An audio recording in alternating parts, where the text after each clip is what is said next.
So I am making this video about awakening the Peacock Priestess within. And for those who have been following me for a couple years now, you may remember that I used to go by the name the Peacock Priestess, the Peacock Queen, which is also one of my Instagram accounts right now.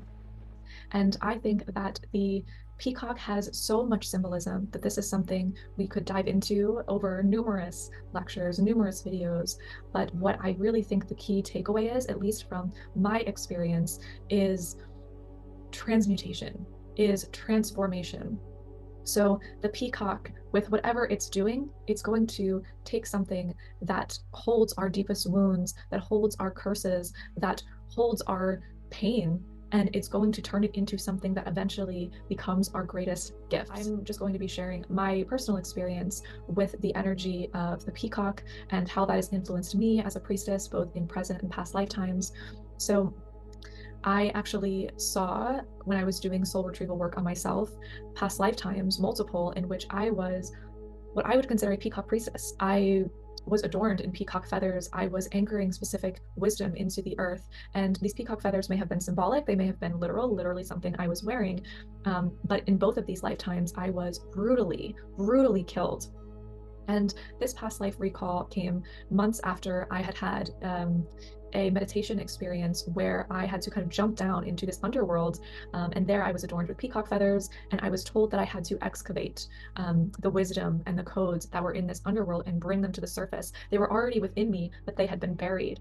And so combining that with the later experience I had with that soul retrieval, I realized that what needed to be excavated was essentially the wisdom that had been buried beneath the bones of my prior selves from these past lives. And I think that many of us can relate to this. Many priestesses have unfortunately been violently killed for the wisdom that they were bringing in, for the work that they were doing. And we really have to go through these very intense initiations to transmute a lot of what feels like curses because of this trauma into our greatest gifts. You know, we have to go into the underworld to address these pains, to find these parts of ourselves again and to bring them back up to the surface and express them. And that can be very hard to do when we have to manage all of these intense fears, primal fears of what has happened to us in the past. And in many ways, the energy of the peacock feels very Venusian to me as well, in many different ways, where we try to come in with this helping spirit almost, and there is this persecution in response.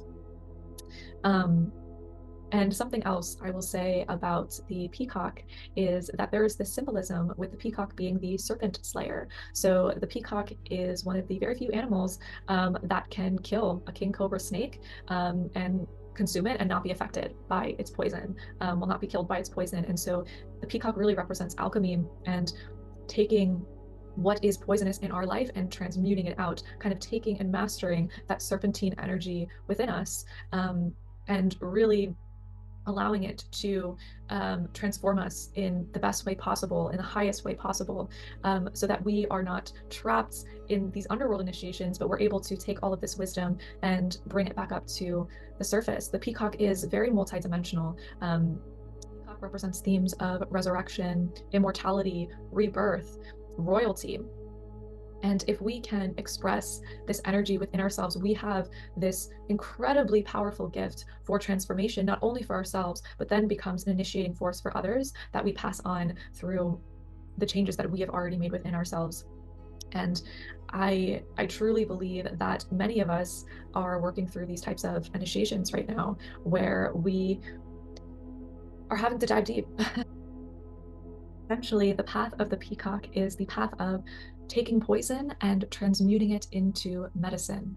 Because the peacock is so vital to this process of transmutation, it would be neglectful of me to not bring up ancestral transmutation and looking at our ancestral lineages. I think many of us have different lineages to draw upon, and we may feel resonance with some more than others. We may have certain traditions that are passed down more, whereas others, there tends to be not much going on there other than an acknowledgement of a long lineage of trauma or suffering or pain, addiction, mental illness, anything of that nature. And it's often those lineages that die in shame, that are buried in this underworld. The gifts are completely lost beneath the bones of the trauma, beneath these ancestors.